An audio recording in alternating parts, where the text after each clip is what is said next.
everyone, it's great for me to be here. This is my third TTT. The other two, I had the job of trying to tell people their time was up. So I'm very grateful for the opportunity to be talking to you all tonight. And so as mentioned, I have lived out of a suitcase doing work for EY, doing forensic data analysis for them. I've also worked for TripAdvisor doing big data for them. Common theme there is travel. Love travel, absolutely love travel.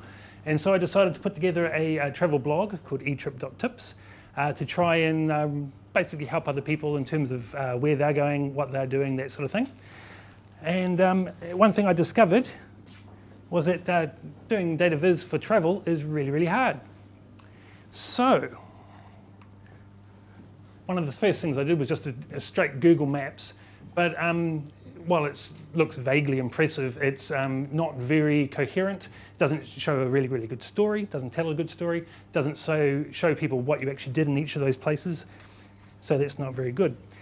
So where do I get my data from? Does anyone know Trip It? Anyone know Trip It? There's one or two nods, yes. Okay, so basically it's a website which allows you to forward an email confirmation for a hotel booking, a flight booking, whatever, and it builds you a nice itinerary. So it stores the data. It's very difficult to get the data out, but once you do, you can actually have all of your travel data in one place. So that's what I've done. And what is the common theme amongst flights, accommodation, rail, ferry, all the different parts of a trip? They all have a start date time, all have a finish date time, all have a start geocode and a finish geocode, and that's all a travel leg is, really. So what I've done is I've grabbed all of that data and I've tried to visualize it. So the first thing I did was try and do a bit of flight routing, but this obviously gets very, very crowded very, very quickly around your home city, wherever it happens to be. For me, it's London. And so here you can tell that you're not really getting much of the nuance because everything clusters around London.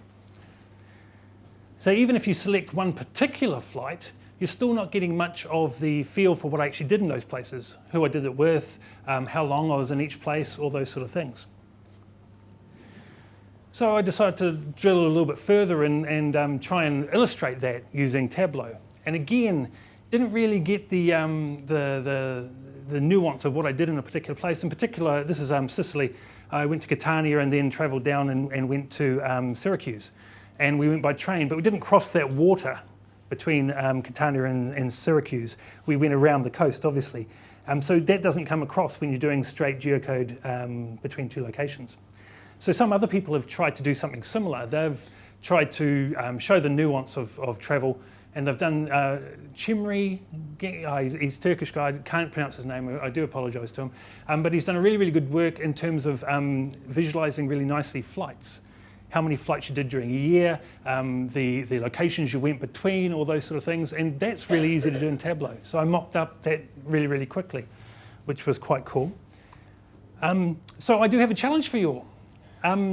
If anyone's able to actually come up with really good ways of visualizing the data, I've decided to share my travel data, and I've located it there at etrips.tips/tripit-data. And if you come up with something between now and say the first week of March, tweet that to either Em or myself, and we'll have a discussion maybe and decide what the best one is.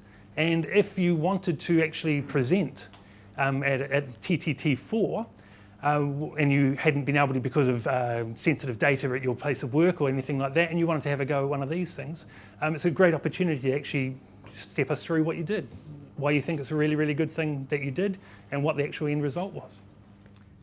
Cool, thanks for your time.